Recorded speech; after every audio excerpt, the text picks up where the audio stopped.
गरिब हो, सङ्घर्ष गर्नुपर्छ। पत्ती हान्न लागेको अवस्था। मसला हानिसकेको छु मैले। अब नल अलिकति खिया बनाउँदैछु है। मसला हानिसकेको छु मैले। भएन यो, घन्टीमा आएन, नलमा आएन। अब मैले अझै मसला थप्नु पर्ने भयो। मैले खिया पनि तयार बनाइसकेँ। अब लामो नल लगाउँदैछु। कतिलाई मनपर्छ, मन परेन, के गर्नु। विदेशमा गएर पनि यस्तै सङ्घर्ष गर्नुपर्छ। त्यसैले म नेपालमै सङ्घर्ष गरिरहेको छु। गर्नुपर्छ हैन। यसरी नल लगाउँदैछु। हिजो अस्ति यो माथिको बनाएको, आज फेरि तलको बनाउँदैछु। तलको पट्टी हान्दैछु।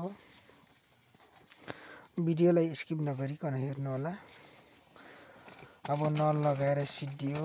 अब रुक्साउनु पर्यो, यसले चिल्लो बनाउनु पर्यो।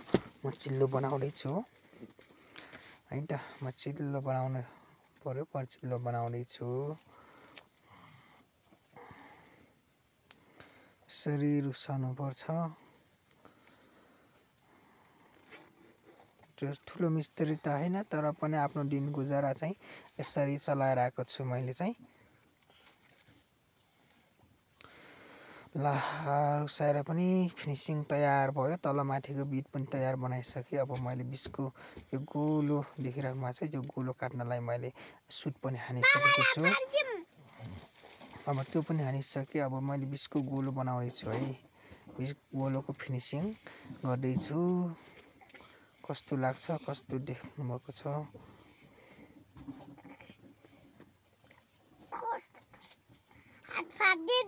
कस्तो देखिरहेको छ।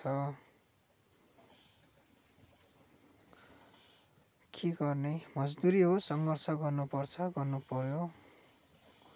गोलो बनाउँदैछु।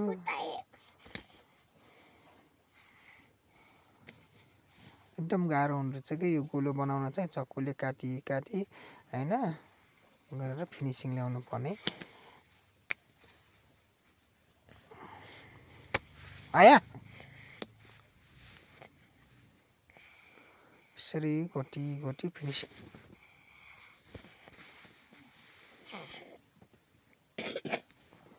फिनिसिङ गराउनु पर्ने। अब यो फिनिसिङ पनि तयार भइसक्यो। अब लास्ट तयारी चाहिँ यस्तो हुन्छ है।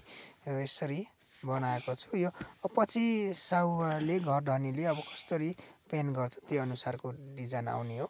र अहिले मैले गर्न सकेको चाहिँ यति है त। यति मात्रै बनाउन सकेँ, यति मात्रै गर्न सकेँ। तपाईँहरूलाई कस्तो लाग्छ त्यस्तै कमेन्ट गर्नु होला। धन्यवाद।